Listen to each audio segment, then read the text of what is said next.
भजन करा, टाळी वाजवा.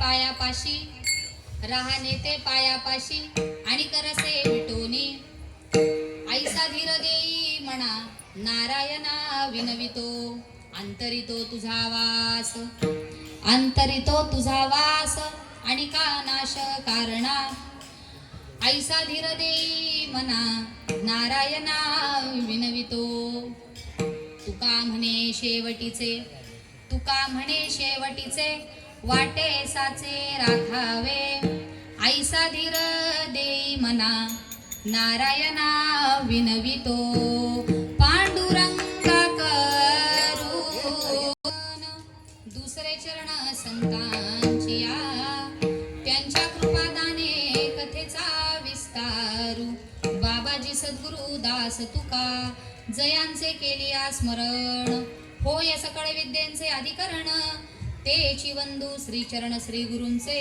ते नमस्कारो नियाता ओम नमो ज्ञानेश्वरा कीर्तनी उभे होती लोका टाळ विणा मृदुंग श्रोते देखा तया माझे दंडवत मस्तक माझा पाने ते पायापाशी राहणे ते पायापाशी आणि कारसे विटोनी ऐसा धीर देई मना नारायणा विनवितो. प्रस्तुत प्राप्त प्रसंगी प्राप्त स्थळी कीर्तनरूपी सेवेकरिता निवडलेला अभंग जगद्गुरु जगद्वंदनीय लोकमान्य संतमान्य शास्त्रमान्य देवमान्य असे असणारे जगद्गुरु तुकोबाराय. कसे तुकोबाराय? ज्यांच्या घरात होता फुटका माठ तुटकी खाट पण वैकुंठाची वाट असा ज्यांचा परमार्थाचा थाट. ज्यांच्या घरात नव्हता आन संपत्ती केली दान म्हणून समाजात मिळत नव्हता मान पण चित्ती होतं समाधान असे असणारे जगद्गुरु तुकोबाराय. कसे तुकोबाराय? रिद्धी सिद्धी दासी अंगाने झाडीती उच्चिष्टे काढीती मुक्तिचारी हा अधिकार ज्या तुकोबारायांचा आहे त्यांचा हा 4 चरणांचा मागणीपर प्रकरणातील अभंग आजच्या चिंतनरूपी सेवे करता निवडलाय. विठ्ठल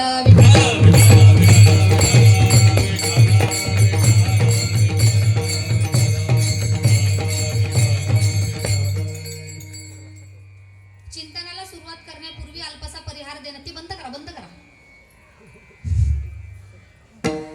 कीर्तनाला सुरुवात करण्यापूर्वी अल्पसा परिहार देणं अनिवार्य आहे. तो अशा पद्धतीनं वैशाली नगर इथे चालू असलेला अभिनव मित्र मंडळ यांच्याकडून आयोजित अखंड नाही ना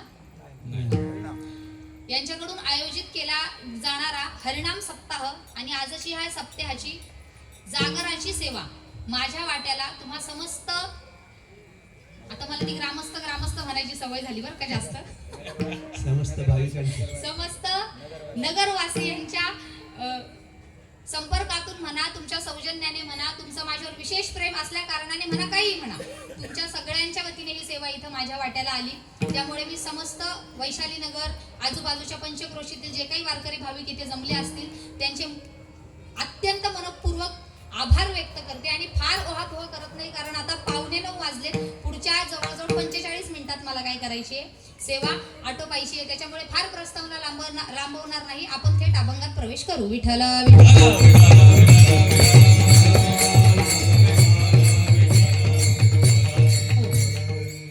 तसा बघायला गेला तर हा सप्ताह जानेवारीतच असतो बरोबर ना माझ्या माहितीनुसार कारण बदलून असतो का हा म्हणजे सोय काही का असे ना चालू आहे ना त्याला महत्व. विठ्ठल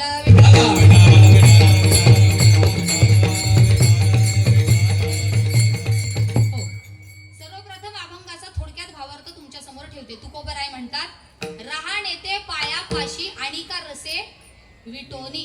तुकोबाराय म्हणतात पायापाशी राहा.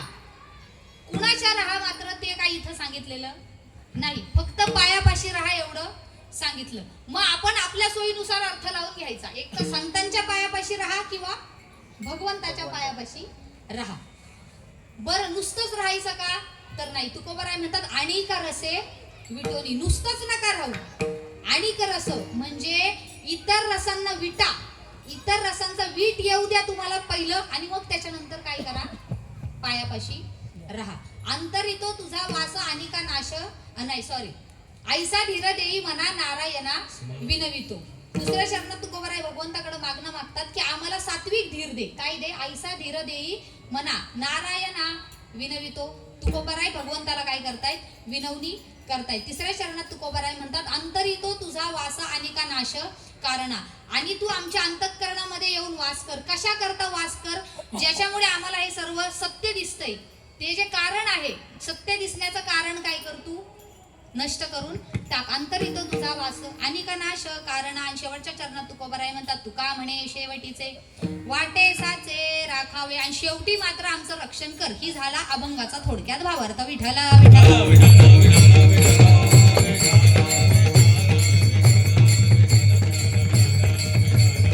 हो. अलीकडचा जर आपण समाज पाहिला, समाजाकडे एक दृष्टिक्षेप जर आपण टाकला तर आपल्या असं लक्षात येईल का समाज सगळ्या बाबतीत जरी हुशार असला तरी 3 ठिकाणी मात्र समाजाचा, लोकांचा म्हणा, तुमचा आमचा म्हणा, जरा गोंधळ झालेला आपल्याला दिसतो. आपली स्थिरता आपल्याला तिथं दिसून येत नाही. कोणत्या 3 ठिकाणी आपली स्थिरता नाही किंवा कोणत्या 3 ठिकाणी आपला गोंधळ आहे? तर आपला गोंधळ असा होतो, आपल्याला काय खायचं हे कळत नाही, आपल्याला काय खायचं ते कळत नाही, आपल्याला काय परिधान करायचं हे सुद्धा कळत नाही, आणि आपल्याला कुठं राहायचं हे सुद्धा कळत नाही. विठ्ठला पण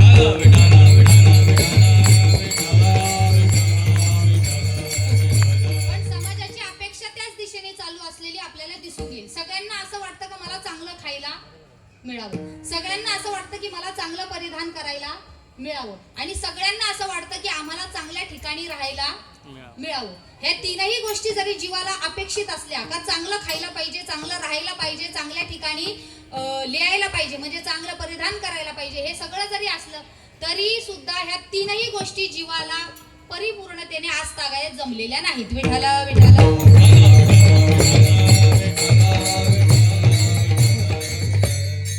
ल्यावे खावे बरे असावे सदैव.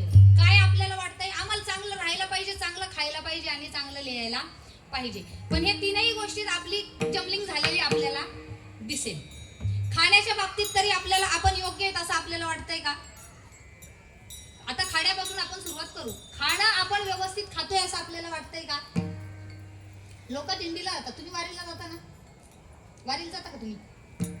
वारीला जाता ना बाबा? मला सांगा, वारीत कमी खायला असतं का? वारीत किती खायला असतं? सकाळ नाश्ता, पारी, जेवण. जर कुठे वेळ संध्याकाळचं पुन्हा जेवायला गेल्यावरती भरपूर आपल्याला जेवायला मिळतं. सगळं जेवायला मिळत असताना सुद्धा लोकांचा हवरेपणा मात्र आपल्याला गेलेला दिसत नाही. तुम्ही लक्षपूर्वक एखाद्याकडे पाहिलं ना, एखाद्या व्यक्तीकडे आपल्याला लक्षात येईल बघा. वारीला गेला सकाळी अशी कोणती दिंडी आहे का आतापर्यंत माऊलींसोबत, तुकोबारायांसोबत जी कोणी ज्या दिंड्या जातात, कोणत्या दिंडीत नाश्ता मिळत नाही सकाळी असं आहे का? प्रत्येक दिंडीला सकाळी सकाळी पोटभर साधा सुद्धा नाही, पोटभर नाश्ता आहे. नाश्त्याची व्याख्या काय माहिती का तुम्हाला? नाश्ता कशाला म्हणतात सांगा? नाश्ता म्हणजे काय? हा, आश्नितम न आश्नितम इति नाश्ता म्हणजे काय? जो केल्यासारखाही वाटतो आणि न केल्यासारखाही वाटतो, त्याचं नाव नाश्ता. पण ही दिंडीत गेलेली काही लोक पाहिली ना का असं लक्षात येईल, नाश्ता किती नाश्ता करतात, मागून काष्टा सुटून जातो, पण नाश्ता करायचा काही थांबत एवढा. आता आयुर्वेद शास्त्र असं सांगतं का सकाळचा नाश्ता हा अल्पोपहार असावा, त्याला अल्पोपहार म्हटलेलं म्हणजे थोडक्यात काहीतरी. मग दुपारचं जेवण पोटभर करावं माणसानी, आणि मग संध्याकाळी थोडंफारच जेवलं पुरेसं असतं. पण मग लोक अजिबात तसं करताना दिसत नाहीत. पोटभर नाश्ता करणार, मधून मधून दिंडी कुठून गेली का अजून अनेक अन्नदाते मध्ये मध्ये असतातच. कोण आंबेच देतं तर कोण काय आईस देतात ते बी घेतात ते बी खातात, सोडत नाही. दुपारी सुद्धा पोट भरून जेवतात, फार टचून जेवतात, रात्री सुद्धा दाबून जेवतात. दिंडीत मी पाहिले माझ्या डोळ्यांनी म्हणून मी सांगते, सोडतच नाहीत फार अजिबात. रात्री सुद्धा फार दाबून दाबून जेवणार. किती दाबणार? जोपर्यंत हे पोट या कपाळासारखं निवार लागत नाही ना तोपर्यंत त्याच्यात भरतच राहणार, भरतच राहणार, भरतच राहणार. आणि मग अशी लोक दुसऱ्या दिवशी सकाळी तुम्हाला दिंडीत कुठंच दिसणार नाही. अशी लोक कुठं? मग द्राक्षाच्या बागात, लिंबाच्या बागात, डाळिंबाच्या बागात, बांध्याच्या पल्याड अशीच दिसणार तुम्हाला. ही दुसऱ्या दिवशी सकाळी दिसतच नाही. बाबा सॉरी अशी लोक आपल्याला दुसऱ्या दिवशी दिंडीत दिसत नाहीत. किती खावं? आपल्याला याचं ज्ञान आहे का? वाटतंय सगळ्यांना की आम्हाला चांगलं खायला मिळावं, पण किती खावं हे आम्हाला कळत नाही. मग तुम्ही म्हणशाल ताई तुम्ही एवढ्या लांबून आले जुन्नर वरून, मग सांगा ना आम्हाला किती खायचं. मी कशाला सांगू? आयुर्वेद शास्त्रामध्ये चरक मुनींनी खाण्याचे काही नियम सांगितलेले. किती खाण्याचे नियम सांगितले चरकाचार्यांनी? चरक मुनींचं किती अबाधित ज्ञान आहे. त्यांचं ज्ञान पाहण्याकरता अश्विनी कुमार आले होते. कोण? अश्विनी कुमार. पण प्रत्यक्ष अवतारात आले नव्हते, पक्ष्याचं रूप धारण केलं. ज्या झाडाखाली चरक मुनी बसले होते त्या झाडाच्या फांदीवर येऊन ते अश्विनी कुमार येऊन बसले, पक्षाचं रूप धारण करून बसले. आणि खाली चरक मुनी बसलेले आहेत आणि वरतून त्यांनी प्रश्न विचारला पक्ष्यांच्याच भाषेत. काय प्रश्न विचारला? कुर्रुक कुर्रुक कुर्रुक कुर्रुक कुर्रुक. पक्षी असंच म्हणतो ना? पक्षी कसा म्हणतो? कुर्रुक कुर्रुक असंच म्हणतो ना पक्षी. चरक मुनींनी बरोबर ओळखलं होतं का ते कोण आहेत? अश्विनी कुमार आहेत, पक्षाच्या रूपामध्ये आलेले आहेत. आणि माझं ज्ञानाची परीक्षा घेण्याकरता ते काय झालेले आहेत? इथं आलेले आहेत. चरक मुनींनी त्यांच्या प्रश्नाचं उत्तर देण्याकरता काही संहिता लिहून ठेवल्या, त्या मी तुम्हाला सांगते. 5 तत्व त्यांनी सांगितले चरक मुनींनी. कुर्रुक कुर्रुक कुर्रुक म्हणजे काय? रुक. रुक म्हणजे रोगी. रुक म्हणजे काय? रोगी. आरुक म्हणजे निरोगी. आरुक म्हणजे काय? निरोगी. आणि कह आरुक. कह आरुक म्हणजे कुहरुक, कहरुक, कहरुक, कह आरुक म्हणजे कोण निरोगी राहतो, असा प्रश्न कोणी विचारला? त्या अश्विनी कुमारांनी विचारला. आणि त्याला उत्तर देण्याकरता 5 तत्व चरक मुनींनी आयुर्वेद शास्त्रामध्ये सांगितले. चरकाचार्यांनी सांगितलं 5 गोष्टींचा जो नियमबद्ध पालन करतो तो व्यक्ती निरोगी राहतो. कशाच्या बाबतीत? खाण्याच्या बाबतीत. 5 गोष्टी जो नियमितपणे पालन करतो तो व्यक्ती निरोगी राहतो. कोणत्या 5 गोष्टी? नीट लक्षपूर्वक ऐका का, नाही तर इथून घरी जाशाला मी सगळं बोंबालला तिकडे स्वयंपाक केला परत दाबून जेवशाल, हे दाबून बघशाला हे म्हणजे झालं. तसं करू नका. ऐका, 5 गोष्टी लक्षात घ्या. मितभूक, हितभूक, ऋतभूक, अभूक, अशाखभूक. किती गोष्टी सांगितल्या? 5 गोष्टी चरक मुनींनी सांगितल्या. मितभूक, हितभूक, ऋतभूक, अभूक, अशाखभूक. म्हणजे काय? मितभूक म्हणजे काय? मितभूक म्हणजे कमी खाणं, कमी. मितभूक म्हणजे कमी. मित म्हणजे नित्य सत्य. मित, मित म्हणजे कमी. जो कमी खातो तो निरोगी राहतो. कमी खायचं म्हणजे नेमकं किती खायचं? आपल्या उदरामध्ये ज्या ठिकाणी अन्न साठवलं जातं आपण तोंडातून घातल्याच्या नंतर त्याचे 4 भाग करायचे. चाकूसुऱ्यांनी नाही, मनाने करायचे. नाही तर तुम्ही म्हणशाल ताईंनी सांगितले 4 भाग करायचे, घरी जाशाल आणि 4 भाग करत बसशाल. दुसऱ्या दिवशी पेपरला बातमी येईल फलाण्या बाईनी कीर्तनात काहीतरी सांगितलं आणि समोरच्या माणसाने आत्महत्या करून घेतली. असं काही करू नका. पोटाचे 4 भाग करायचे. कशाने? मनाने. आता हे 4 भाग केले ना, एका भागामध्ये अन्न टाकायचं. एका भागात काय टाकायचं? अन्न टाकायचं. एका भागामध्ये पाणी टाकायचं. एका भागामध्ये काय टाकायचं? पाणी टाकायचं. एक भाग, जे उरलेले 2 भाग आहेत ना ते 2ही भाग रिकामे असले पाहिजेत. कशा करता? कशा करता? जे पोटात गेले ते डायजेस्ट होण्याकरता त्याला आतल्या आत फिरण्याकरता जागा पाहिजे का नाही? आतल्या आत त्याला फिरण्याकरता काय पाहिजे? आपण जागा त्याला जर शिल्लक नाही ठेवली तर दुसऱ्या दिवशी खाल्लेलं कसं काय बाहेर येऊ शकत नाही. त्याच्याकरता काय पाहिजे? त्याला फिरण्याकरता, ती प्रक्रिया करण्याकरता काय झालं पाहिजे? मग 2 कप्पे काय असले पाहिजेत? रिकामे असले पाहिजेत. बरं, ऐका. मितभूक म्हणजे जो कमी खातो तो निरोगी राहतो. दुसरा सांगितला हितभूक. हितभूक म्हणजे काय? हितकर आहार घेतो तो निरोगी राहतो. इथं किती जणांच्या गळ्यात माळ आहेत? फक्त ज्यांच्या गळ्यात माळ आहे त्यांनीच हात वर करा.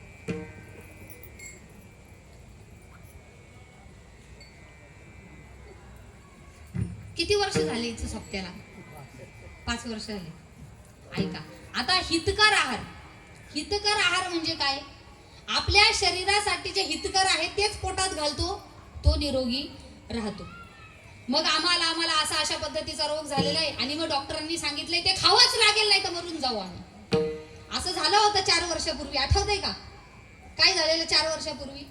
महाकाय रोग आला होता, ज्यांनी संबंध जगाला आपल्या वेठीस धरलेलं, त्याचं नाव कोरोना. त्या कोरोना काळामध्ये जे जे पॉझिटिव्ह निघाले ना, सगळ्यांना डॉक्टरांनी सांगितलं. काय सांगितलं? सफेद चेंडू खा आणि बाकी समजून घ्या तुम्ही. अशा पद्धतीनं खाल्लं तर जगाल, नाही तर तुमची पुण्यतिथी झाली म्हणून समजा. कोणी सांगितलं? डॉक्टरांनी सांगितलं. आता माझं म्हणणं त्याच्या पुढचं आहे, थोडंसं ऐकून घ्या. त्या पदार्थात जे तत्व आहेत ते जर इतर पदार्थात मिळत नसतील ना, तर मी खुशाल सांगते खा. मी सांगते इथं कीर्तनाच्या गाण्यात तुम्हाला. त्याच्यात जे मिळतायत ना, त्याच्यात जे जीवनसत्व आहे, त्याच्यामध्ये जे विटॅमिन्स आहेत, ते जर इतर पदार्थात मिळत नाही ना, मग खुशाल खा. जे त्याच्यात मिळतंय ना, ते तुम्हाला काजूमध्ये भेटणार आहे, बदामात भेटणार आहे, ओल्या खजुरात भेटणार आहे, काळे मनुक्यात भेटणार आहे, सगळ्यात भेटणार आहे. मग माळी काढण्याचा दुराग्रह कशा करता? मला स्वतःला 2दा कोरोना झालाय. कितीला? 2 वेळा. दोन्ही लाटांमध्ये आम्ही पॉझिटिव्ह होतो. आम्हालाही डॉक्टरांनी तेच सांगितलं, ताई तुम्ही काढा, नाही तर तुमचं काही खरं नाही. म्हणलं देवाच्या नशिबात असेल ना आपलं तिकीट इथं कापायचं, काय घाबरत नाही म्हणलं मी. पण आपण काय माळ काढत नसतो. आणि खरं सांगू का तुम्हाला, कोरोना काळात ना, आता इथं तुम्ही लोकांनी काय केलं मला माहित नाही, पण आमच्याकडच्या जर परिसरात तुम्ही पाहिलं, 30-30, 35-35, 40-40 वर्षापासून गळ्यात माळी असलेल्या लोकांनी माळा काढून टाकल्या. कशा करता? जीवाच्या भीतीने. मग आता मरणारच नाहीत. हा, म्हणजे डॉक्टरांनी सांगितलं ते खाल्लं तर जगाल, नाही तर मरून जाल. आता ते मरणार नाहीत. बरोबर ना? बरोबर आहे का? अहो काय बरोबर म्हणताय तुम्ही? आहेत ना तुम्ही? हा, पण एक पुढं थोडंसं बोलू का? एक वाक्य. बरं झालं त्यांनी माळा काढला, असं मी म्हणते. बरं झालं काढलं का? याच्यात डुप्लिकेट किती शिरलेले ते तरी किमान कळलं. विठाला विठाला.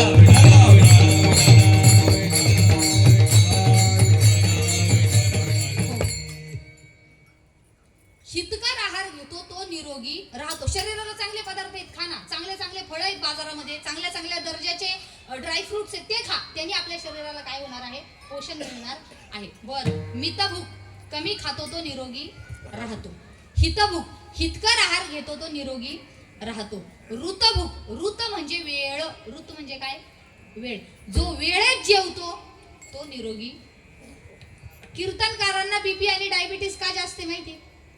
अनेक कीर्तनकारांचं पाहिलेलं आहे मी, बऱ्याच ठिकाणी बघण्यात आलेले. कीर्तनकारांना डायबिटीसही आहे आणि बीपी आहे. त्याच्या मागचं कारण काय? म्हणजे वेळेवर जेवतच नाहीत. वेळेवर जेवत नाहीत. प्रशांत महाराज तुम्ही आमच्या सोबत होते का नाही मला माहित नाही. तिकडं अकोल्यात आम्ही कार्यक्रमाला गेलेलो तर पहाटे 4 वाजता जेवलेलो आम्ही. किती?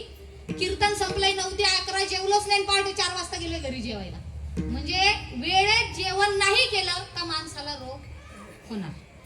जो वेळेत जेवतो, बंडा तात्या कराडकरांना 350च्या पुढे शुगर आहे. किती? 350च्या पुढे तात्यांना शुगर आहे. पण पुरणपोळ्या खायला बसल्या का 3 आणि 4च खाणार. का?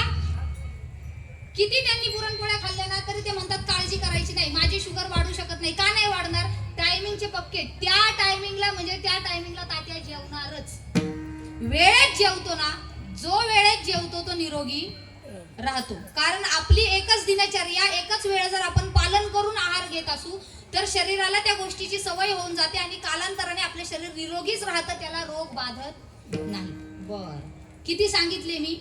मितभूक, हितभूक, ऋतभूक. विठाला विठाला विठाला.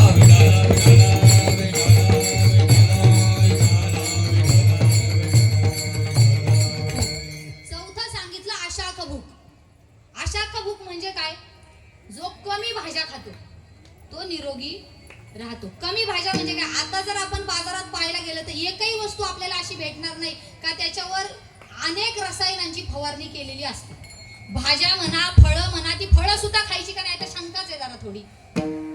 रात्री केमिकल मध्ये बुडवली का सकाळी फळ एकदम टवटवीत.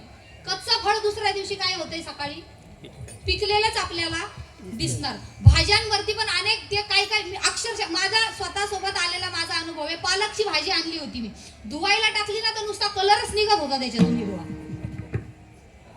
शहरात तर ह्या गोष्टी होतात, म्हणजे गावाकडे सुद्धा या गोष्टी आहेत. नुसती पालक चिरली आणि धुवायला टाकली तर त्याच्यातून नुसता कलर बाहेर आला. तो कलर कशाचा, म्हणजे ती रात्री काहीतरी केमिकल मध्ये बुडवून दुसऱ्या दिवशी सकाळी बाजारात विकायला आणली असावी. जास्त रसायनांची फवारणी केलेली आहे व जास्त भाज्या खातोय. भाजी सुद्धा जास्त शिजलेली नसावी. शिजली कोणती भाजी जास्त शिजून खायची? कोबी झाला, ढोबळी मिरची झाली, फ्लॉवर झाला, हे पदार्थ तुम्ही व्यवस्थित शिजून खा. पण याच्या व्यतिरिक्त पालेभाज्या आहेत ना, पालेभाज्यांचा पार गाळ होईपर्यंत त्याला शिजत ठेवायचं नाही. प्रमाणापेक्षा जास्त शिजलेल्या भाज्या खाल्ल्यानं तरी सुद्धा शरीराला काय होतात? रोग होतात. अशाखबुक म्हणजे जो जास्त भाज्या खातो, जो कमी भाज्या खातो तो निरोगी राहतो. आणि शेवटचं सांगितलं आभूक. आभूक म्हणजे काय? घास सुद्धा खात नाही. आभूक म्हणजे काय? घास खात नाही म्हणजे जेवतच नाही. हो पण मग जेवलं नाही तर मरल, पण त्याला रोग होणार. प्रश्न काय विचारला होता अश्विनी कुमारांनी? कोण निरोगी?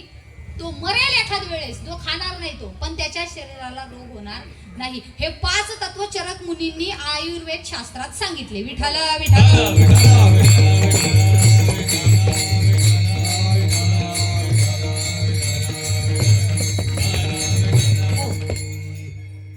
जो वेळेत जेवतो, जो हितकर आहार घेतो, जो कमी खातो, जो घासही खात नाही आणि जो कमी शिजलेल्या भाज्या खातो, युक्त आहार विहार, युक्त आहार विहार, युक्त आहार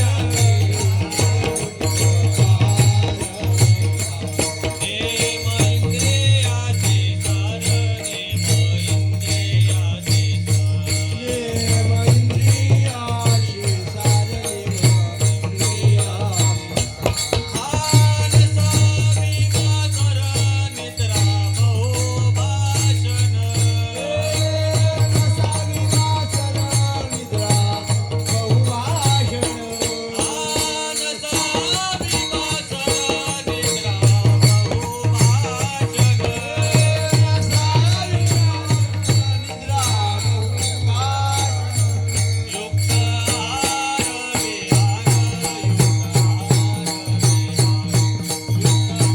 नेम इंद्रियाचे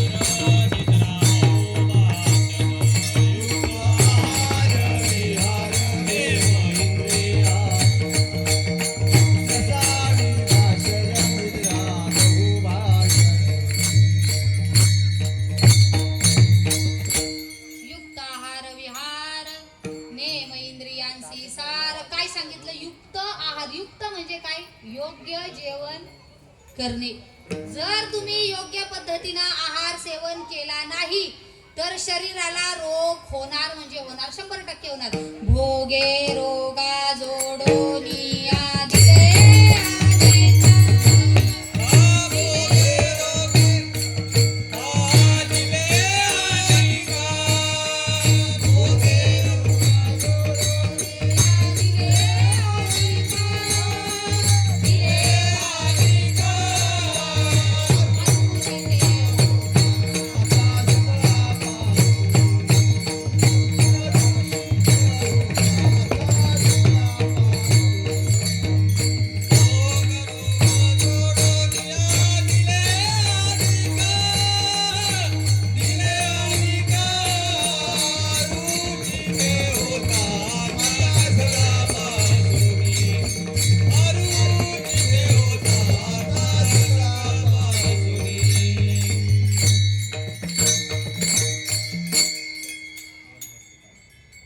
शरीराला होतात का? भोगावर नियंत्रण नाही राहिलं का शरीराला रोग झालाच म्हणून समजा. बरं, हे 5 तत्व लक्षात ठेवा. या 5 गोष्टींमध्ये जो फिट बसतो तो निरोगी राहतो. मग या 5 तत्वांवरून आपण परीक्षण करावं का आपल्याला खाण्याची व्यवस्था आहे का व्यवस्थित, आपण जे खातोय ते नियमात खातोय का. बरं, पहिला मुद्दा माझा संपला. प्रत्येकाला वाटतं मला चांगलं खायला मिळावं, पण प्रत्येक जण चांगल्या पद्धतीने खातोच असं नाही. दुसरा माझा मुद्दा मी सांगितला होता, प्रत्येकाला असं वाटतं मला चांगलं लिहायला भेटावं, म्हणजे मला चांगलं परिधान करायला मिळावं. 80 वर्षाची आजी झाली आणि आता पंजाबी ड्रेस घालून बाहेर आली, कसं वाटत? हा? म्हणजे आपण आपल्या सिस्टीम मध्ये बसतोय का फिट? एकदम आपापलं निरीक्षण करा.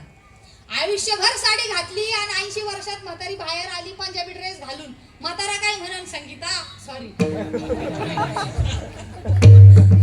लईच भारी दिसती. म्हणजे आपण तत्वात बसतोय का? क्षमा मागून बोलते, पण माता माऊल्यांनी परिधान करण्याची व्यवस्था फार उलथा पालत करून टाकली. पूर्वीपासून तुम्ही पंजाबी ड्रेस घालताय ना, मग तुम्ही चांगले दिसते. अचानक म्हातारपणात चढ सुटल्यावर मग सुनबाई म्हणाली म्हातारीला आता म्हातारपणी चढ सुटलाय, मग त्याचा राग नाही मानून घ्यायचा. विठ्ठल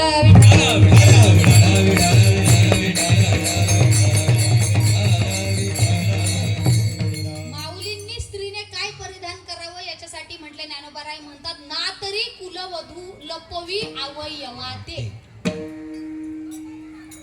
स्त्रीने काय परिधान करावं याच्या बाबतीत ज्ञानोबाराय म्हणतात, अवयव समोरच्याला दिसता कामा नये, याला काय म्हणायचं? परिधान करणे. आणि आताच जर आपण अलीकडे पाहिलं तर माता माऊल्यांचा परिधानाच्या बाबतीत पडझड झालेली आपल्याला दिसून येईल. म्हणजे काय परिधान करावं या बाबतीत आपण थोडेसे हुकलेलेच आहेत असं म्हणा. विठ्ठल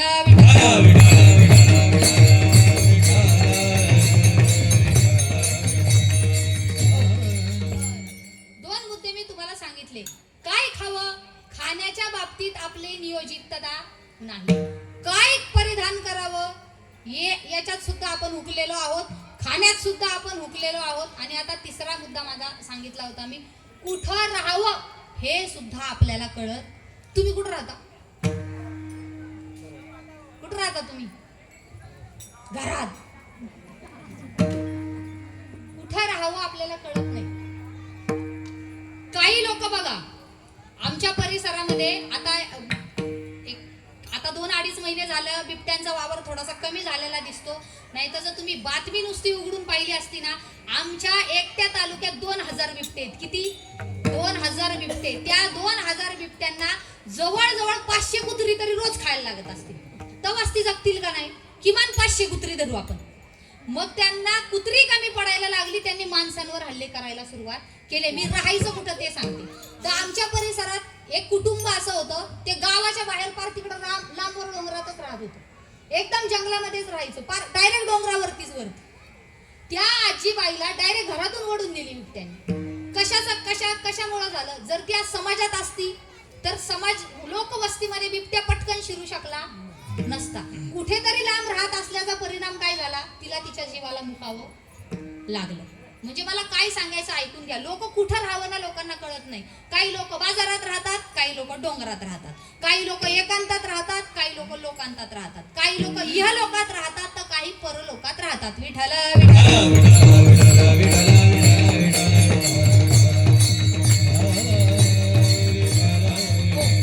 काही लोक डोंगरात राहतात, घर बांधले डोंगरी, विषया हिंडे दारोदारी. दुसरं काही लोक बाजारात राहतात, वस्ती करोनी बाजारी. लय पब्लिकच्या ठिकाणी. मुंबईमध्ये जास्त कोरोना वाढला त्याच्यामागचं कारणच आहे घराला घर चिपकून.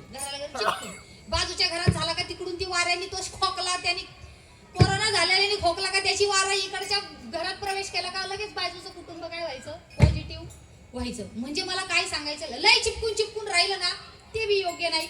लय कुठंतरी एकांतात जाऊन राहिलं ना ते बी बरोबर नाही. आता आपल्या शहरात तरी, पण आमच्या गावाकडे जर तुम्ही येऊन परिस्थिती जर पाहिली ना महाराज, आता गावच राहिली नाही. ज्यांनी त्यांनी आपापल्या वावरात, ज्यांनी त्यांनी आपापल्या शेतामध्येच कुठंतरी घर बांधलेलं आहे. आणि मग चोरांचा सुळसुळाट झाला, मग चोर काय करणार? एकांतात कुठंतरी घर पाहणार, तिकडं जाऊन चोरी करणार. जर गावात असते तर 4 माणसं बोन ठोकली का लगेच येणार ना. तू एकटा कुठंतरी तरफडलाय तर तुला काय होणार आहे? शेवटी सगळ्याला मुकावं लागणार आहे. बरं, काही लोक बाजारात राहतात, काही लोक डोंगरात राहतात, काही लोक एकांतात राहतात, काही लोकांना एकटाच राहायला आवडतं. तुका म्हणे आम्हा एकांताचा वास, ब्रह्मी ब्रह्मरस सेव सदा. तुकोबरा म्हणतात काही लोक एकांतात राहतात, तर काही लोक लोकांतात राहतात. तुका म्हणे तैसा भला मी लोकात. म्हणजे काही लोकांमध्ये राहायला काहींना आवडतं, तर काहीला एकांतात राहायला आवडतं. काही इहलोकी राहतात. विठ्ठल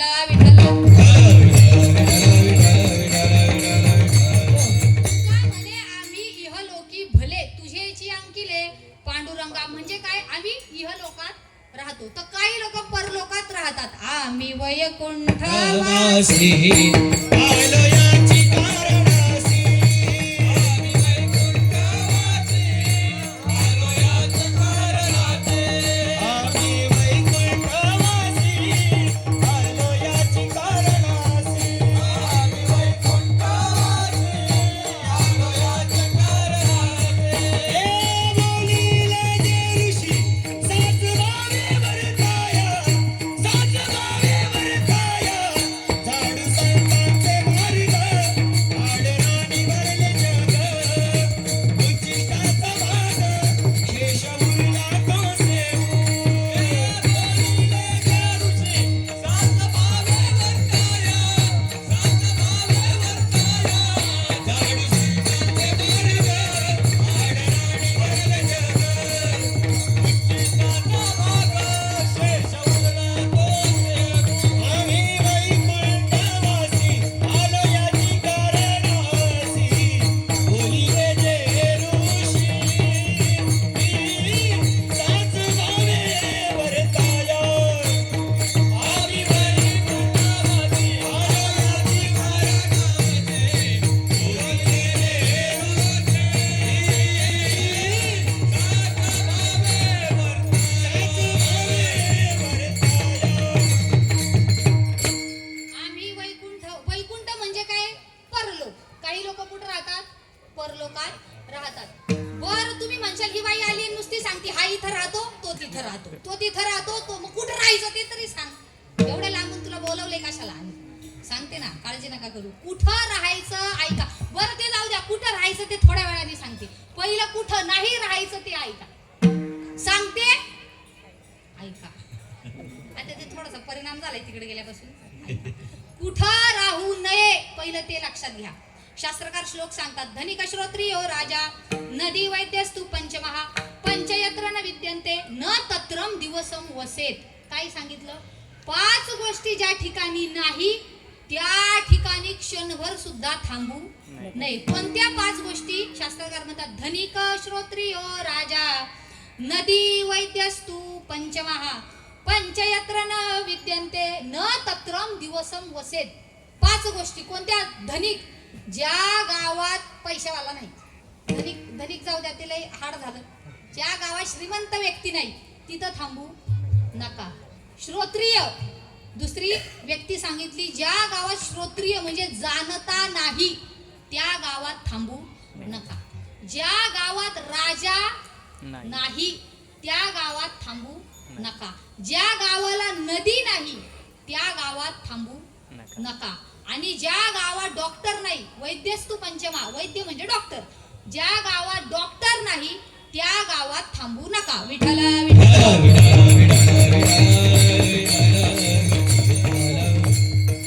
कशाला पाहिजे गावात पैशावाला माणूस? सांगा सांगा सांगा. गावात एखादा धनवान व्यक्ती का असावा? निम्या रात्रीला खांदा दुखायला लागला, पाठणीत चमका निघायला सुरुवात केली, आता अटॅक येतो का काय म्हणून पटकन उचलला आणि गडी हॉस्पिटलमध्ये नेऊन टाकला. डॉक्टरने सांगितलं लगेच लाख रुपये भरायला लागतील. खिशात 1 रुपया नाही आणि लाख रुपये कुठून आणायचे? मग काय करायचं? मग गावातला धनवान व्यक्तीचं दार वाजवायचं. तो निम्म्या रात्रीला सुद्धा तुम्हाला पैसे देईल. पण गावातलाच कशाला? मग बाजूच्या गावात आहे ना आमच्या लई श्रीमंत, अरे पण त्याला तुझी काय गॅरंटी आहे? बाजूच्या गावातल्या धनवानाला तुझी काय गॅरंटी आहे?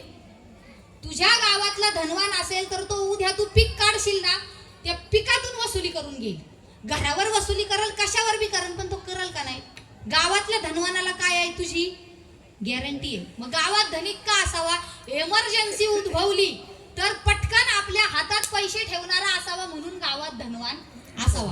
ज्या गावात धनवान व्यक्ती नाही ना, शास्त्रकार म्हणतात ना तत्रम दिवसम वसे, त्या गावात क्षण मात्र सुद्धा थांबू, 1 दिवस सुद्धा तिथं थांबायचं नाही.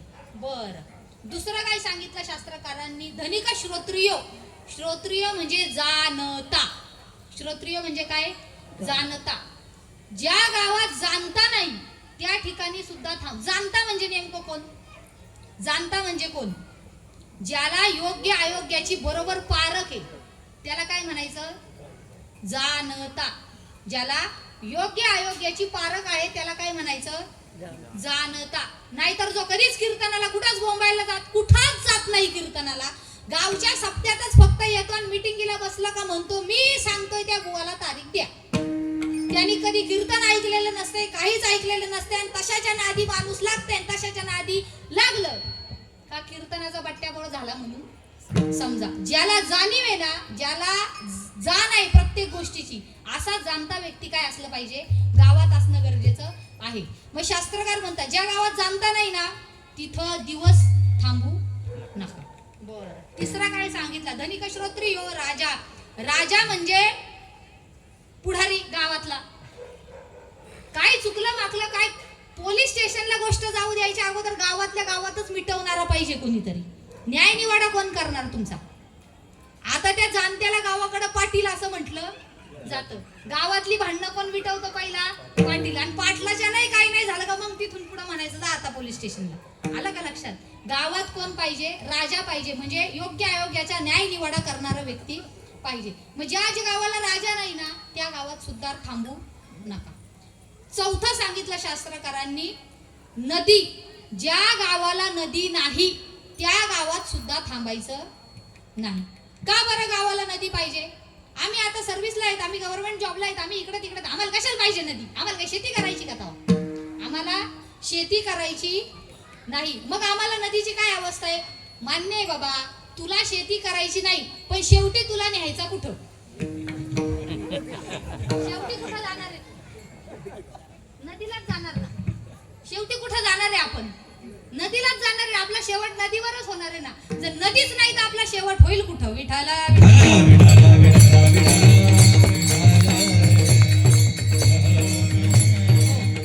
धनिक श्रोत्री हो राजा. नदी वैद्यस्तु पंचमहा. पाचवा सांगितला वैद्य. ज्या गावात वैद्य नाही म्हणजे ज्या गावात डॉक्टर नाही अशा ठिकाणी सुद्धा मुक्काम करू नये. का बरं गावात डॉक्टर असला पाहिजे? गावात डॉक्टर असणं, रात्री अपरात्री जर आपल्याला इमर्जन्सी काही झालं तर इथून आपल्याला ते आता मुंबई सारख्या ठिकाणी राहतो, आपल्याला गलीबोळात डॉक्टर आहेत, आपण मान्य करू शकतो. पण खेडोपाडी जर अशी अवस्था असेल, आमच्या भागातली काही गावं अशी आहेत बरं का शिंदे मामा. त्या दिवशी आम्ही एका ठिकाणी गेलेलो, देवदर्शनाकरता गेलेलो, म्हणून जाता जाता सहज पाहिलं. म्हटलं इथं जर एखाद्याला अटॅक आला ना, तो शहरापर्यंत पोहोचूच शकत नाही. अत्यंत दुर्मिळ असा भाग, तिथं गाडीची सुविधा नाही, काहीच नाही, त्याला मरावंच लागेल, तिथं तो पोहोचू शकत नाही दवाखान्यात. मग अशा वेळेस काय असणं गरजेचं आहे? गावात एखादा वैद्य असावा. नाही ना MBBS झालेला नसेल तरी चालेल, पण किमान नाडी परीक्षण करून तरी योग्य निर्णय देणारा असावा. जुने वैद्य बघा तुम्ही, आताचे काय घेऊन, आता मी टीका नाही करत कोणावर, पण आताचे काय घेता तुम्ही? डॉक्टर आहेत आताचे, निगेटिव्ह पॉझिटिव्ह निगेटिव्ह करून सांगतात लोकांना, खाली बोंब. असे आहेत आता. कोरोना काळात असेच होते बरेचसे, म्हणून जे पॉझिटिव्ह नव्हते ना त्यांना पण पॉझिटिव्ह करून टाकलं आणि शेवटी ते मेले. विठाला. पूर्वीच्या काळात वैद्य होते, काही MBBS केलेले नव्हते, नुसतं नाडी परीक्षण केलं का काय शरीराला रोग झालाय लगेच सांगत होते. जुना काळ होता. आणि मग राजाची राणी होती, राणीला काहीतरी थोडंफार आजार पण आलं. राजाने सांगितलं वैद्य बोलवा. गावातून वैद्य बोलवला. पण आता ते जुने वैद्य म्हणजे नाडी परीक्षण करणारे वैद्य. मग आता नाडी परीक्षण करायचं म्हणजे राणीचा हात धरावा लागेल का नाही? राजा म्हणाला राणीचा हात धरायचा नाही. वैद्यांनी सांगितलं अहो पण मग मला कळणार कसं काय रोग झालाय तो? नाही म्हणे, तू डुप्लिकेट आहे म्हणे, कुठून डिग्री घेऊन आला, ते चुकीचं आहे म्हणे. अहो पण तो म्हणाला मी नाडी परीक्षण केल्याशिवाय मी काय आजार झालाय सांगू शकत नाही. राजाजी म्हणाले ते काय मला माहित नाही, राणीचा हात हातात घ्यायचा नाही, तुम्ही तसंच औषध द्या. मग वैद्यांनी आयडिया काढली. वैद्यांनी सांगितलं म्हणे एक काम करा, एक लांबवर अशी दोरी आणा, राणीच्या मनगटाला गुंडाळा आणि ती दोरी माझ्या हातात आणून द्या, मी सांगतो काय झालंय.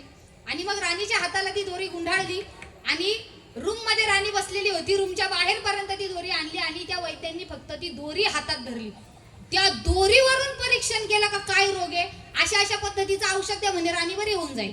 राजाने औषध दिलं, वैद्यांनी सांगितल्याप्रमाणे. दुसऱ्या दिवशी राणी टणटणीत झाली एकदम. कधी? दुसऱ्या दिवशी. राजा म्हणाला हा खरंच याने औषध दिलं का काय, कावळा बसायला आणि फांदी तुटायला असं काही झालं का काय? परीक्षा घेऊ म्हणे आपण. कोणाची? वैद्याची परीक्षा घेऊन दुसऱ्या दिवशी परत वैद्याला बोलवलं. वैद्याला सांगितलं आमच्या वाड्यामध्ये आणखीन एक व्यक्ती आजारी झालेला आहे, पण काल सारखं नाडी परीक्षण करता येणार नाही, तुम्हाला रश्शीनीच काय करावं लागल, परीक्षा घ्यावी लागल. भिंतीच्या मागं रोगी उभा होता, त्याला रश्शी बांधली, वैद्यांच्या हातात आणून दिली. वैद्यांनी नाडी परीक्षण केलं. वैद्य म्हणाले काही आजार झाला नाही, 2 पेंड्या चारा घाला आणि बाटलीवर पाणी पाजा, रोगी टणटणीत होईल एकदम. कोण होतं माहितीये का बांधाच्या पलीकडे? म्हैस उभी होती, म्हैस. म्हणजे काय, जुन्या काळातले वैद्य होते का, फक्त नाडी परीक्षणावर काय करत होते, योग्य निर्णय देत होते. म्हणून शास्त्रकार म्हणतात ज्या गावात वैद्य नाही अशा गावात एक दिवस सुद्धा मुक्काम करू नका. विठ्ठल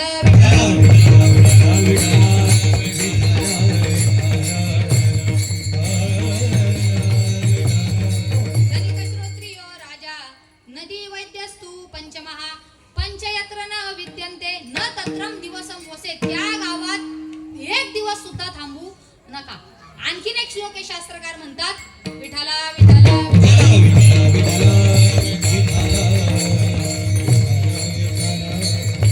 शास्त्रकार म्हणतात अनायके न वस्तव्यम न वसेत बहुनायके बालनायके न वस्तव्यम न वसेत स्त्री नायके. काय सांगितलं शास्त्रकारांनी? ज्या गावामध्ये नायक नाही त्या गावात थांबायचं नाही. अनायकेन वस्तव्यम न वसेत बहुनायके. ज्या गावात सगळेच नायक आहेत त्या गावात सुद्धा थांबायचं नाही.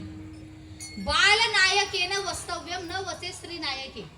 ज्या गावाचा कारभार पोरासोरांच्या हातात आहे तिथं सुद्धा थांबायचं नाही. आणि शेवटी शास्त्रकार, आता ते थोडंसं विरुद्ध आहे माता माऊल्यांच्या, पण तरी सुद्धा सांगते, शास्त्रकार शेवटच्या ह्याच्यात म्हणतात ज्या गावचा कारभार माऊलीच्या हातात आहे ना तिथं सुद्धा थांबायचं नाही.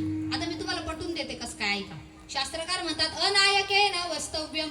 ज्या गावाला नायक नाही, नायक म्हणजे गावात पुढारीच नाही कोणी, गाव चालणार कसं सांगा? गावाला सरपंच पाटील पाहिजे का नाही? जर ही पद रिकामी असतील तर गावाचा कारभार होऊ शकतो का? नाही होऊ शकत महाराज. त्याच्याकरता गावात नायक असायला पाहिजे. पण आता जर तुम्ही पाहिलं तर नायक कमी आणि खलनायकच आपल्याला जास्त दिसतात. नायक नाही, तुम्हीच म्हणा, आपल्याला खलनायकच पाहायला मिळतील जिथं तिथं. ज्या गावात नायक नाही तिथं थांबायचं नाही. जर इमर्जन्सी आल्यावर आपला न्याय निवाडा करणार कोण? जर गावाला राजाच नाहीये तर आपल्या गावाचा न्याय निवाडा करणार कोण? म्हणून शास्त्रकार म्हणतात ज्या गावात नायक नाही त्या गावात थांबायचं नाही. अनायके न वस्तव्यम न वसेत बहुनायके. ज्या गावात सगळेच नायक आहेत म्हणजे ज्या गावात सगळेच कारभारी आहेत तिथं सुद्धा थांबायचं नाही. पूर्वीच्या काळात एकच कारभारी असायचा गावात. आता जर पाहायला गेलो तर आता सगळे कारभारीच दिसतील आपल्याला. बिनकारभारीचं गावच नाही. जो तो स्वतःला कारभारीच समजतो. प्रत्येक जण कारभारीच आहे गावातला. गावाच्या सप्त्याची मीटिंग बसली, काही कार्यक्रम आलाय, गावची जत्रा आली. आमच्या गावात, आता तुम्ही इथले कुठली मंडळी आहेत मला माहित नाही, पण आमच्या पुणे जिल्ह्यामध्ये काही तालुके असे, जुन्नर झाला, आंबेगाव झालं, खेड तालुका झाला, मुळशी तालुका झाला, मावळ तालुका झाला. आमच्या तालुक्यांमध्ये जत्रा जर आली तर मोठ्या सोंगा ढोंगात जत्रा केली जाते बरं का आमच्या तालुक्यात. तुम्हाला जत्रा बघायची असेल ना, जत्रा काय असती पुणे जिल्ह्यातल्या 5 तालुक्यात या फक्त. विठ्ठल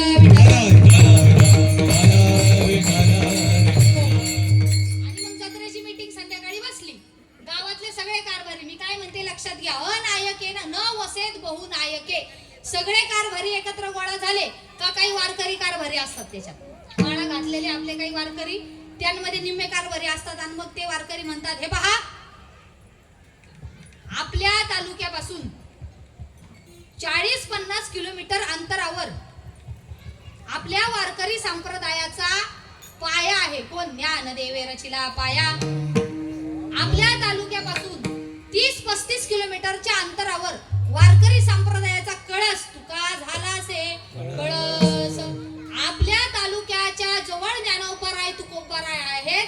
तर आपल्या गावाच्या जत्रा महोत्सवामध्ये आपण अखंड हरिनाम सप्ताह करायचा. गावातले निम्मे कारभारी असे म्हणायला लागले का उरलेले बाकीचे कारभारी म्हणतात वा वा वा वा वा, फक्त ज्ञानोबा तुकोबाराय आपल्या परिसराचं भूषण आहे असं तुमचं म्हणते. अहो नारायणगाव सुद्धा आमच्या परिसराचं भूषण आहे. आमच्या गावामध्ये बारी झालीच पाहिजे. कशाची? तमाशाची. विठ्ठला विठ्ठला. म्हणजे काय, आज सगळंच गावकार भऱ्यांनी भरलंय ना, तिथं सुद्धा थांबायचं नाही. कारण एकमेकांना त्यांचा ताळमेळ लागत नाही. न मिळती एका एक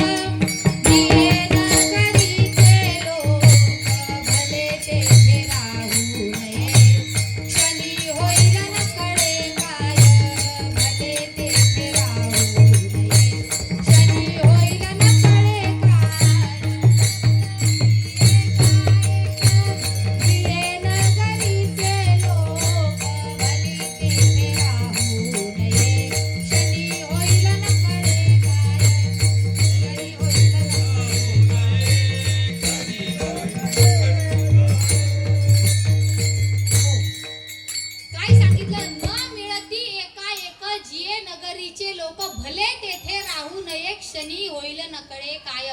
ज्या गावात सगळेच कारभारी आहेत, ज्यांचा एकमेकांनाच ताळमेळ नाही, अशा गावात शास्त्रकार म्हणतात थांबू नाही. पुढे शास्त्रकार म्हणतात बालनायके न वस्तव्यम न वसेत स्त्री नायके. बालनायके न वस्तव्यम म्हणजे काय, ज्या गावाचा कारभार पोरा सोरांच्या हातात दिलेला आहे त्या गावात थांबायचं नाही. बाबा तुमच्या लक्षात आहे का नाही मला माहित नाही, आपल्याला बोरिवलीवरून कीर्तन होतं एक, आठवते का गणपतीमध्ये? बोरिवलीच ना.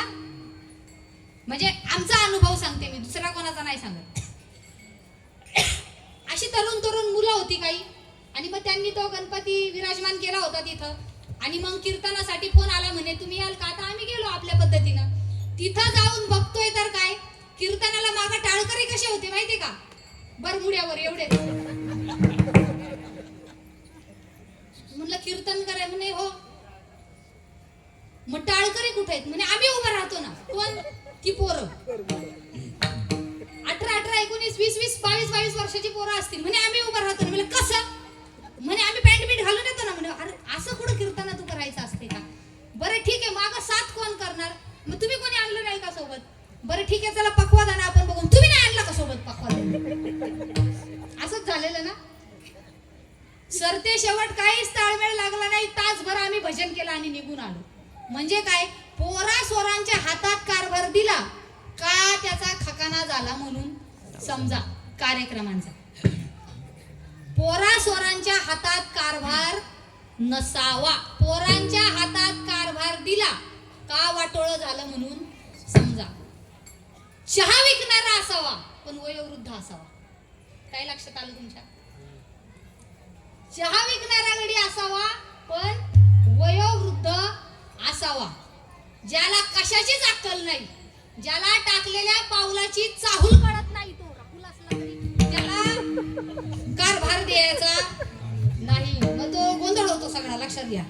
असो, शास्त्रकार म्हणाले बालनायके न वस्तव्यम न वसे स्त्री नायके. आता मी महिला इथं म्हणून ते थोडंसं मला वेगळं वाटलं. शास्त्रकारांनी आमच्यावर असं नव्हतं बोलायला पाहिजे, पण मी विरोधातच बोलणार या श्लोकाच्या. कारण मला महिलांच्या विरोधात बोललं काय या तुम्हाला अनुभव आहे. ऐका, स्त्री नायके न वसे स्त्री नायके. बाई माणसाच्या हातात कारभार नसावा असं शास्त्र सांगते. कोण सांगते? असं शास्त्र सांगते. काय शास्त्र सांगते? बाईच्या हातात कारभार नसावा. पण मी थोडा याच्या पुढे जाऊन बोलू का बाईच्या हातात कारभार नसावा? या मागचं कदाचित शास्त्रकारांना वाटलं असेल.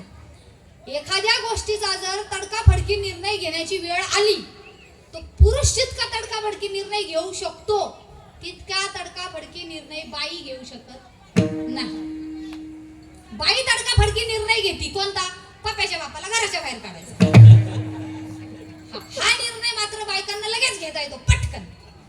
बाकी दुसरा निर्णय पटकन घेऊ शकत नाही. पण तरी सुद्धा या श्लोकाच्या विरुद्ध मी बोलणारे. ऐका, विठाला विठाला विठाला.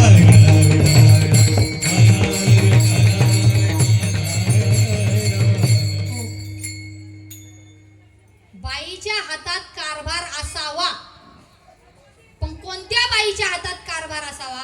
ती बाई भारतीय असावी. काय? आता विस्तृत नाही सांगत, तुमचं तुम्ही घ्या समजून. नको नको एवढं नको. सप्ताबंद व्हायचा आपला. बाईच्या हातात कारभार असावा, पण ती बाई कशी असावी?